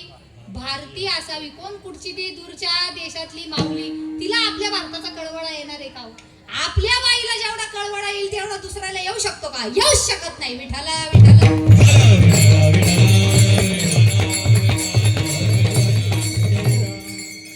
या काही गोष्टी शास्त्रकारांनी सांगितल्या.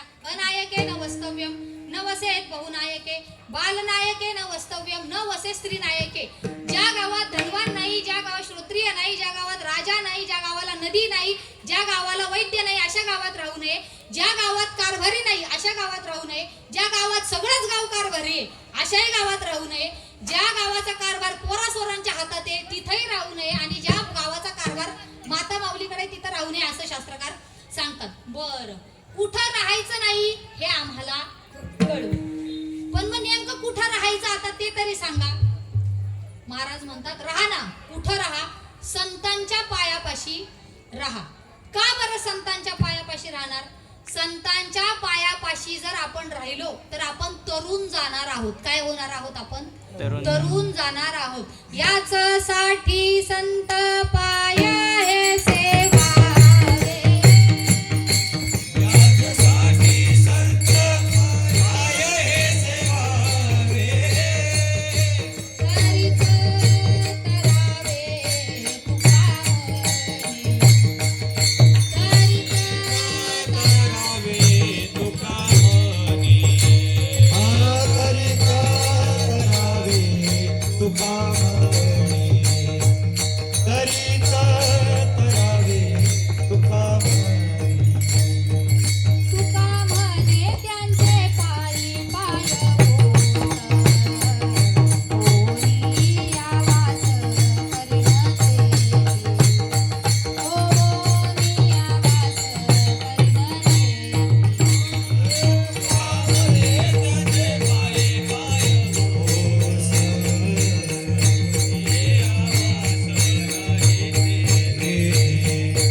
आपण राहिलो तर आपण काय होणार आहोत? हा भवसागर काय करणार आहोत?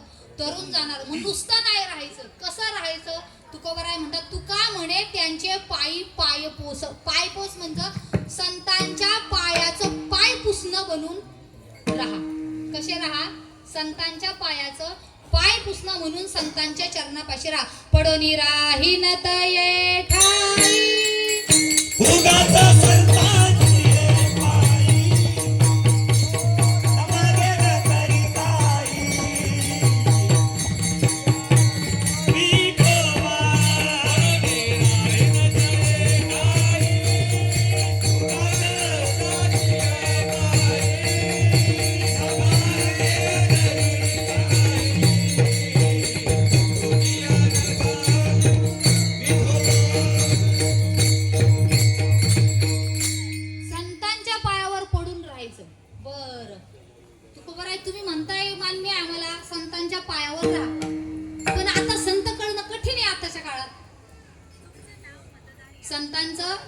संतांचं पाय कळणं तर लांबच राहिलं, संतच कळणं कठीण आहे आताच्या काळात.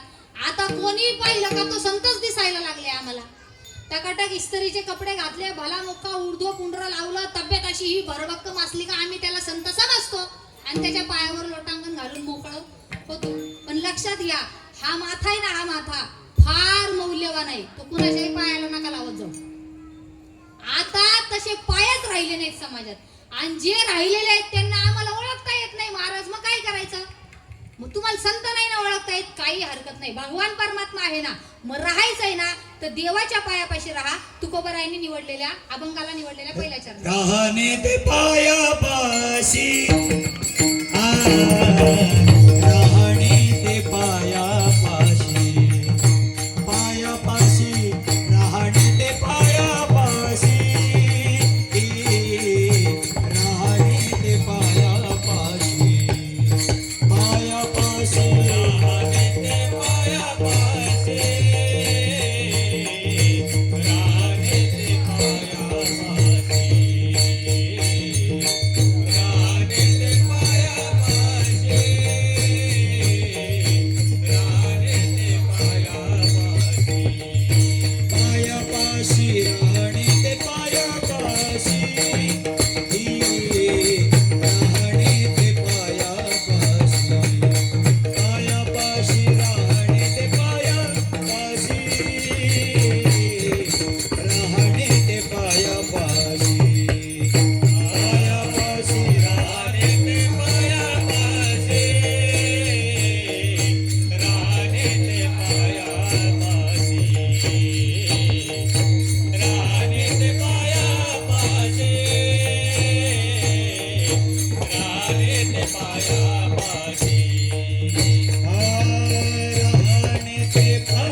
भगवंताच्या पायाजवळ राहा.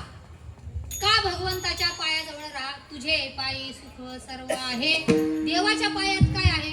सर्व सुख आहे, म्हणून देवाच्या पायाजवळ राहा. बर, आणखीन काय आहे देवाच्या पायात? तर देवाचे पाय तारक आहेत. तारक किती तारक आहेत? विठाला विठाला तुका म्हणे वर्णू काय तारक विठोबाचे पाय. भगवंताचे पाय काय आहेत? तारक आहेत. आणखीन काय विशेषण आहेत भगवंताच्या पायामध्ये? तर भगवंताच्या पायापाशी राहणाऱ्या व्यक्तीला जर आंधळा असेल ना, आंधळा, तर त्याला योग्य अयोग्य सुद्धा दिसू लागतं, त्याला दृष्टी येते. आणि जर मुका असेल ना, मुका, तर तो बोलू सुद्धा लागतो. चरणा हा तुझ्या चरणाचा महिमा, चरणाचा महिमा हा तो तुझा पुरुषोत्तमा. अंधपारखी मानिके बोला विशी स्पष्ट मुखे. आंधळा रत्नांची पारख करू शकतो आणि मुका बोलू शकतो. एवढा भगवंताच्या चरणाचा काय आहे? महिमा आहे. उल्लंघिता पांगुळगिरी मुखे करी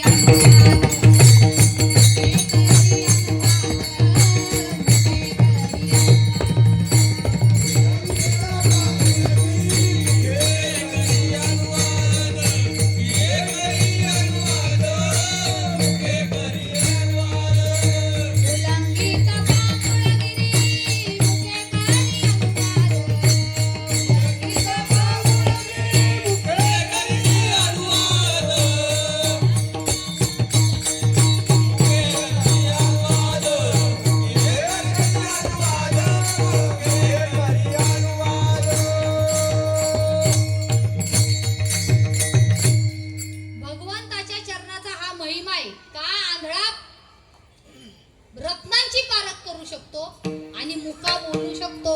म्हणून भगवंताच्या पायापाशी काय करा? राहा.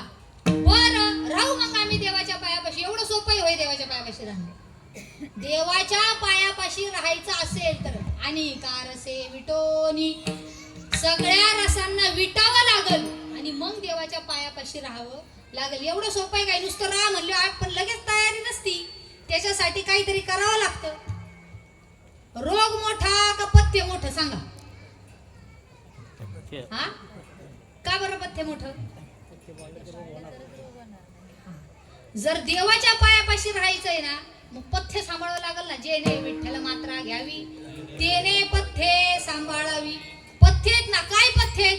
विटावं लागणार आहे. विटावं का विटावं लागणार? नाही विटलो तर काय परिणाम होईल? जर नाही विटला तर शेवटी मरणाशी गाठ पडलीच म्हणून समजा. आणि करसे मरण गाठी येणे तुटी संसारे. इतर रसांना जर आपण विटलो नाही तर शेवटी मरणाशी गाठ पडल्याशिवाय राहणार नाही. मग विटला पाहिजे. कशा कशाला विटावं?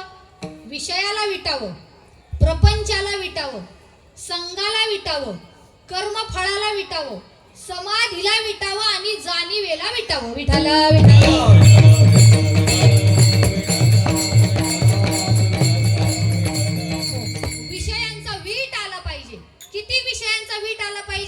लक्षातच नाही राहिले पाहिजेत. विषयी विसर पडिला निशेष,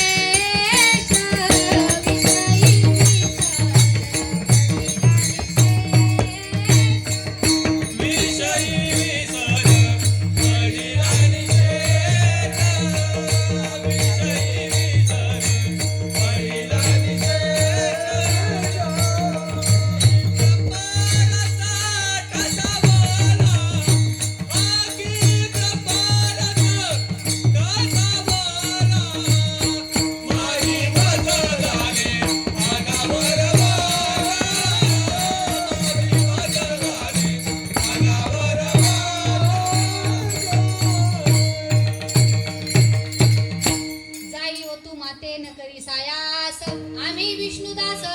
विषयांचा वीट आल्यानंतर निघालेले उद्गार येते महाराजांचे, लक्षात घ्या. विषयाला विटावं, प्रपंचाला विटावं. प्रपंचाचा सुद्धा काय वीट आला पाहिजे. विटले हे चित्त प्रपंचा पासोनी. व म्हणते म्हणी सर्व संगे विठला.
घरारी घोणीवरीला शांती जगी. ज्ञानोबराय म्हणतात कर्म केल्याच्या नंतर फळाला विटलं पाहिजे.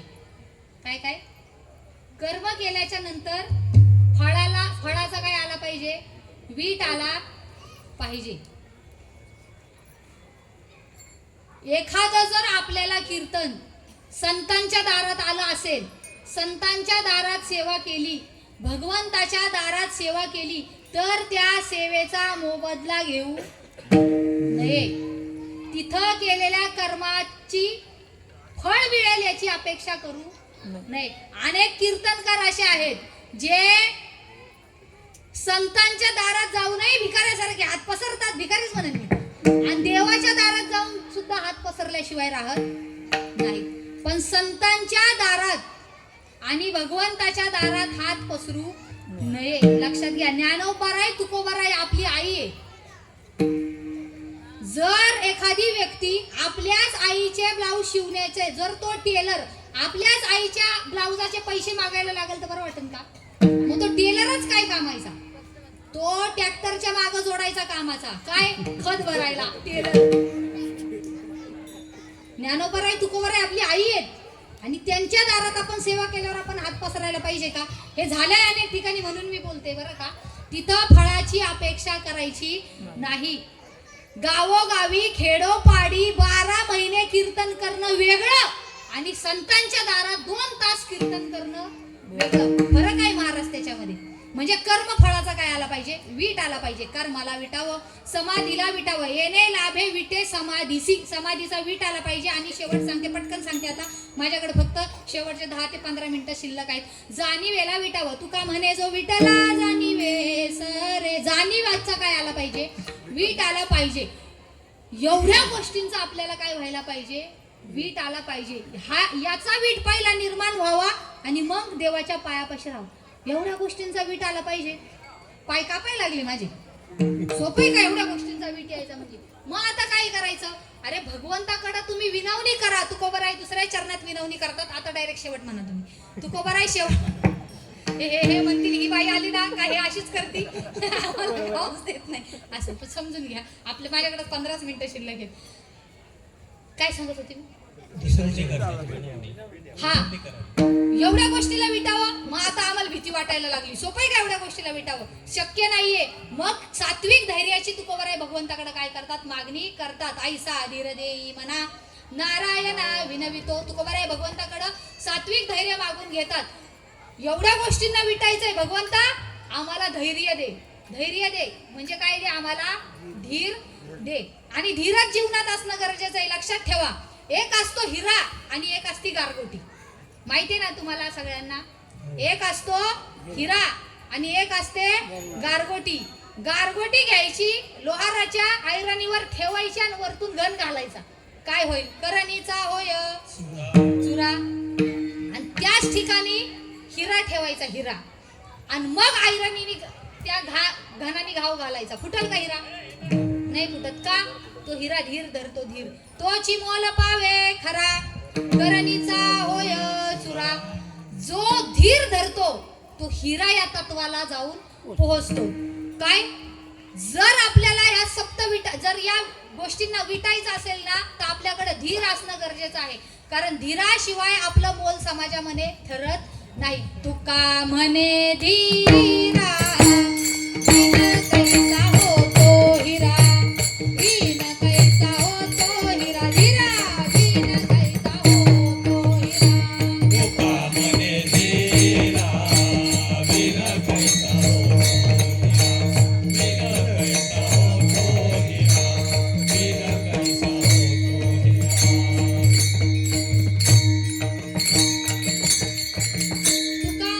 हिरा, विन कैसा होतो हिरा. ज्याच्याकडे धीर धरला ना ज्याने, तोच हा संसार सिंधू तरुण गेला म्हणून समजा. त्याच्यामुळे परमार्थ करत असताना सुद्धा धीर असणं गरजेचं आहे. नाहीतर अनेक गोष्टी, अनेक आमिष, अनेक गोष्टी आपल्या समोर येतात. मग माणसाचा धीर काय होतो? खचायला लागतो. ज्याचा धीर खचला तो बोंबलला इथंच तर पडला. पण जो धीर धरून ज्यांनी योग्य अयोग्य समजून पाऊल टाकलं ना, तो शेवटी हा भवसिंधू काय होतो? तरुण जातो. तोच हा भवसिंधू काय करू शकतो, पार करू शकतो. म्हणून भगवंताला तुकोबाराय विनंती करतात. काय विनंती करतात? ऐसा धीर देई म्हणा नारायणा विनवितो बर. भगवान परमात्म्याने आपल्याला धीर दिला म्हणजे काय केलं, देवाने वास केला आपल्यात. अंतरितो तुझा वास आणि का नाश कारणा. आमच्या अंतःकरणामध्ये येऊन काय कर, तू वास कर. आमच्या अंतःकरणामध्ये येऊन तू राहा. कशा करता राहा, आणि का नाश कारणा. ज्या गोष्टीमुळे आम्हाला असत्य असणार सत्य म्हणून भासतंय ना, ती सत्यता आम्हाला त्या असत्याचा नाश करण्याकरता तू काय हो, आमच्या अंतरामध्ये वास कर. लक्षात ठेवा, एकदा दिवा पेटला का अंधकार नाहीसाच होतो. बरोबर आहे का? दिव्याच्या बाबतीत अंधकारही नाही, दिव्याला फक्त काय आहे, प्रकाश आहे. भगवान परमात्मा आत्मा प्रकाश स्वरूप आहे आणि तो जर आपल्या अंतःकरणामध्ये वास जर त्यांनी केला तर अज्ञान रूपी अंधकाराचा काय होत असतो, नाश होत असतो. जे आपल्याला खरं दिसतंय ते खरं नसून खोटं आहे याची जाणीव आपल्याला होते. पण कधी होते, जेव्हा भगवान परमात्म्याचा प्रकाश आपल्याला कळतो. तो शिवाय आपल्याला हे जे दिसतंय ना हे खरंच वाटणार आणि त्याच पद्धतीने आपण चालणार. चला एक 10 मिनिटं राहिलेत म्हणून सांगते. मला एका प्रश्नाचं उत्तर द्या. असतं ते दिसतं का दिसतं ते असतं? माझा लय आवडीचा विषय हा. सांगा, असतं ते दिसतं का दिसतं ते असतं? काय म्हणणे तुम्ही? लॉक किया जाए, कन्फर्म. बरं चला आणखीन थोडं सूक्ष्म सांगते. पात्रावर वाढलेला भात, पात्रावर वाढलेला भात असतो म्हणून दिसतो आणि नदीतील वाहणारं पाणी दिसतं म्हणून असतं. मग हे जग कसं आहे सांगा? पात्रावर वाढलेल्या भाताप्रमाणे का नदीतील वाहणाऱ्या पाण्याप्रमाणे? जर मी प्रश्नच चुकीचा विचारलाय तर तुम्ही असतं ते दिसतं म्हणा किंवा दिसतं ते असतं म्हणा, दोन्ही उत्तर चुकीचीच म्हणणार आहे. याचं उत्तर नामदेवराय म्हणतात, जे नसतं ते दिसतं. नव्हे तेची कैसे झाले रे खेळिया.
जग कालही नव्हतं, आता असल्याचा फक्त काय आहे, भास आहे. भास. तुम्हाला काय वाटतं मी कीर्तन करते खरं आहे, तुम्ही पाहताय खरं आहे? अहो स्वप्न आहे हे, स्वप्न.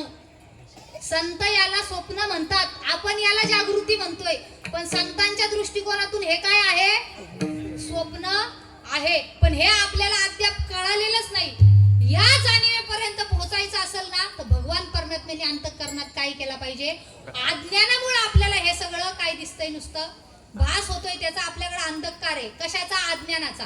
मग अज्ञानाचा नाश व्हावा असं वाटत असेल ना तर भगवान परमात्मा काय झाला पाहिजे, अंतःकरणात भगवंतानी प्रवेश केला पाहिजे. अंतरितो तुझा वास आणि का नाश कारणा. इतर गोष्टींचा काय होतो, मग अंतःकरणाचा काय होतो, नाश होतो. आणि मग शेवटच्या चरणात तुकोबाराय म्हणतात, सगळं झाल्यावर आता शेवट आमचा गोड झाला पाहिजे. तुका म्हणे शेवटीचे वाटे साचे राखावे. शेवटच्या चरणात म्हणा आता, तुका वळे शेवटीचे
वाटेसाचे राखावे. मला दिलेली वेळ संपलेली आहे, 10 वाजून गेलेत. पण एक शेवटचं सांगते, भगवान परमात्मा ही शेवटी आपलं रक्षण करतो आणि संत सुद्धा शेवटी आपलं काय करत असतात, शेवटच्या क्षणाला आपलं रक्षण करतात. जर आजन्म भगवान परमात्म्याचं नाव ज्याच्या मुखात असेल ना, शेवटच्या क्षणाला बुद्धी जाते असं म्हणतात माणसाची. वय वाढत चालताना तसं तसं स्मरणशक्ती काय होत जाते, कमी होत जाते. पण ज्यांनी सबंध आयुष्य भगवंताचं नामचिंतन केलंय ना, मग आपल्या नामचिंतनाचं ऋण भगवंतावर असतं. शरीरातून प्राण निघताना त्याची जबाबदारी आहे, तो आपल्याला आठवण करून देतोच आणि शेवटच्या क्षणाला त्याचं नाव आपल्या मुखात येतच. आणि संत सुद्धा आपली शेवटच्या क्षणाला काय करत असतात, राखण करत असतात. तुका म्हणे शेवटीचे वाटेसाचे राखावे. ज्ञानेश्वर माऊली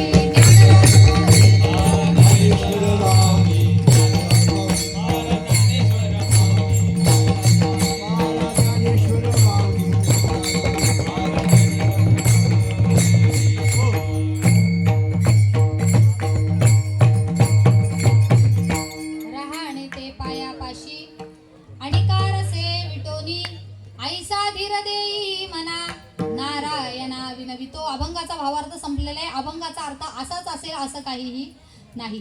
बोलण्याच्या ओघात जर माझ्या मुखातून एखादं गेलं, अभंगाची निवड कशी असावी, अभंग सोडवण्याची पद्धत कशी असावी, ज्यांच्याकडून आम्ही हे धडे घेतले ते आमचे गुरुवर्य मधुकर महाराज शेट्टे बाबांचं आहे, माझ्या आई वडिलांचं आहे, तुमच्यासारख्या समस्त संत मंडळींचं आहे. लहानपणापासून तुमच्यामध्येच वावरत आले, तुमच्याकडूनच जे माझ्या कानावर पडलं ते पुनश्च तुमचं तुम्हाला मी काय केलं, समर्पित केलं. एक थोडीशी सूचना इथं माझ्याकडे आली आहे, तेवढी मी सांगते आणि सेवेला पूर्णविराम देते. ऐका. वारकरी संस्कार शिबिर वयोगट 8, ते त्यांच्या जीवनात कसे वागले, त्यांच्या पावलावर पाऊल ठेवून जर आपण चाललो तरच आपण तरुण जाणार आहोत. नाहीतर मग आपलं ये रे माझ्या मागल्या रोजचं जे रहाट गाडगा आहे ते आहेत. संतांचं चरित्र हे जीवनात बदल घडवण्याकरता सांगितले जातात. ही लहान मुलं उद्याचं भविष्य लक्षात घ्या. उद्या यांनी उचलून आपल्या पेकाटात लात मारून आपल्याला घराच्या बाहेर काढू नये. असं जर इथं बसलेल्या माता माऊली, आता ही तुमचीच लेकरं आहेत, इथं उभी आहेत म्हणजे टाळावर, आता ही इथं आहेत, मला फार समाधान वाटलं बघून. पण मला सांगा, इथं बसलेले किती जण आहेत ते आठवड्यातून एकदा तरी एखाद्या मंदिराला भेट द्यायला घेऊन जातात आपल्या लेकरांना? किती आजी आजोबा इथं असे बसलेत आणि किती आई वडील बसलेत, हात वर करा. आठवड्यातून एकदा, रोज तर मी म्हणतच नाही, आठवड्यातून फक्त एकदा एखाद्या मंदिराचं, एखाद्या तीर्थक्षेत्राचं दर्शन घेण्याकरता आपण आपल्या लेकरांना नेतो का? दुसरी पाहिली का? दुसरी त्यांना सांगावं नाही लागत महाराज. एवढी लहान लहान लेकरं ती तयारीतच असतात. आणि परत आपण म्हणतो का आमच्या पोरांना काही कळत नाही. कसं कळत त्यांना? तुम्ही काही सांगितलंच नाही तर त्यांना काय कळणार? ए बाळा, टाळवाले इकडे बघ. तुला दिवाळी माहिती का? दिवाळी काय करतात? दिवाळी अजून कशी? अजून नाही माहिती? हा, अजून नाही माहिती? तू सांग, काय करतात दिवाळीला? दिवाळी का साजरी करायची असते? Very good. हा, छान आहे. चला, दसरा का साजरा करतात? दसरा माहिती का? दसरा काय करतात? दसऱ्याला रामनवमी नाही रे बाळा, दसऱ्याला काय करतात? बरं, गुढीपाडवा का करतात? आता होऊन गेला गुढीपाडवा, झाला की नाही? काय करतात? का करतात गुढीपाडवा साजरा? हा,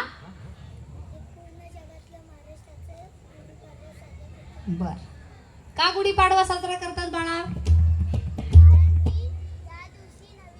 व्हेरी गुड, टाळ्या वाजवा.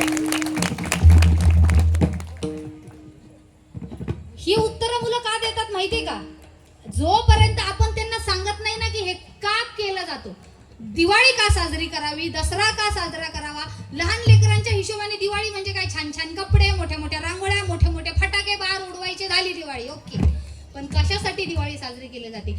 आपला प्रत्येक सण का साजरा करायचा असतो हे आपल्या लेकरांना कळलं पाहिजे. आपल्या धर्मामध्ये किती देवी देवता आहेत हे आपल्या मुलांना ज्ञात असणं गरजेचं आहे. आपण कोणत्या पद्धतीत पोशाख परिधान केला पाहिजे हे आईने आपल्या मुलीला सांगितलं आपण आपल्या मुलांना यथोचित आपल्या धर्माचं ज्ञान देत नाही आणि मग पोरगी दुसरीकडेच कुठेतरी काही करायला लागली का म्हणतात ती भरकटली. कशी काय भरकटली? तू सांगितलंच नाही तिला. हा तेच म्हणायचंय मला थोडक्यात. का चुकीच्या पद्धतीने अलीकडे आपल्याला हे सगळं समाजात पाहायला मिळतंय? का परधर्मीयांमध्ये चाललोय आपण? का मुली तिकडे भरकटतायत? समोरचा माणूस सांगताना सांगतो ना, तुमचा देव असा, तुमच्या देवाने याव केला, तुमच्या देवाने 16,108 बायका केला. असा कुठं देव असतो का? आमच्याकडे बघा असं तसं. का देवाच्या 16,108 बायका आहेत? कधी याचा प्रश्न विचारलाय? कुणीही सरस येत आहे आणि आपल्याला सांगून जात आहे सीता मातेचा प्रभू श्री रामचंद्रांनी एका धोब्याने काय सांगितलं तर त्यांनी त्याग केला सीता मातेचा. असा कुठं देव असतो का म्हणे? अरे खरंच रावणाने सीता नेली का? माहितीये का? रावणाने खरंच सीता नेलती का? हे का हे आपलं माहितच नाही आपल्याला. मग दुसऱ्यांनी येऊन आपल्या धर्मावर टीका करायची आणि आपण खरंय खरंय खरंय म्हणून सोडून द्यायचं. समोरच्या व्यक्तीला सडेतोड उत्तर देता आलं पाहिजे आणि ते सडेतोड उत्तर आपण तेव्हाच देऊ शकतो जेव्हा आपल्या घरातच आपल्याला आपल्या धर्माचं यथोचित ज्ञान होईल. महाराष्ट्रात जन्माला आलेल्या अनेक लोकांना ज्ञानोबराय तुकोबराय हे संत आहेत हे सांगायची पाळी येते. किती मोठी शोकांतिका येईल. हा, आपण आपल्या महाराष्ट्र भूमीला संत भूमी म्हटलं जातं. लक्षात घ्या, भारत देश आपला महानच आहे, वादच नाही. पण त्यातल्या त्यात जगाच्या पाठीवर सगळ्यात जास्त संतांची सगळ्यात मोठी मांदी आळी एकमेव महाराष्ट्रात होती. संतांच्या भूमीत आपण जन्माला आलेलो आहे तरी अनेकांना ज्ञानोबराय तुकोबराय माहित नाहीत. ही शोकांतिका आहे. हे कधी कळेल? जेव्हा आपण आपल्या धर्म यथोचितपणे स्वतः पहिलं जाणून घेऊ आणि मग आपल्या लेकरांना शिकवू. जर आपल्या लेकरांना आत्तापासून आपण धर्माचं ज्ञान दिलं तर उद्या ती आपल्याला वृद्धाश्रमात घालणार नाही आणि आपली पोरगी परप्रांतीय परधर्मात गेलेली आपल्याला दिसणार नाही. फार आता बोलत नाही, 10:15 वाजून गेलेले आहेत. माझी दिलेली वेळ संपलेली आहे. जे काही चुकलं माकलं असेल ते तुमचं लेकरू समजून पुन्हा मला द्या. जे चांगलं असेल ते तुम्ही तुमच्यासोबत घेऊन जा. एवढं बोलून माझे कीर्तनाला उपस्थित असलेले कीर्तनाला उपस्थित असलेले आपल्या परिसरातील आपल्या पंचक्रोशीतील सर्व कीर्तनकार प्रवचनकार, आता एकेकाचं जर मी नाव घेत बसले तर अजून अर्थातच आपल्याला इथं लागेल. मला सगळे परिचयाचे आहेत पण आता प्रत्येकाचा नाम उल्लेख मी करणार नाही. संपूर्ण पंचक्रोशीतील उपस्थित असलेले कीर्तनकार प्रवचनकार टाळकरी माळकरी मृदुंग वादक ज्यांनी उत्कृष्ट अशी मृदुंगाची साथ दिली, ते दोन्ही मृदुंग वादक गायनाची साथ दिली, त्यांचे सुद्धा आभार आणि तुम्हा श्रोतृवर्गांचे सुद्धा आभार व्यक्त करते. कारण तुम्ही जर नाही तर आम्ही आला इथं कोण ऐकणार आहे? त्याच्यामुळे तुमचे सुद्धा आभार व्यक्त करते. आणि झालेली सेवा भगवान परमात्मा पांडुरंगा चरणी अर्पण, ज्ञानोबरायांच्या तुकोबरायांच्या चरणी अर्पण, माझ्या गुरुवर्यांच्या चरणी अर्पण आणि माझ्या आई वडिलांच्या चरणी अर्पण करून सेवेला पूर्णविराम. विठ्ठल जय जय.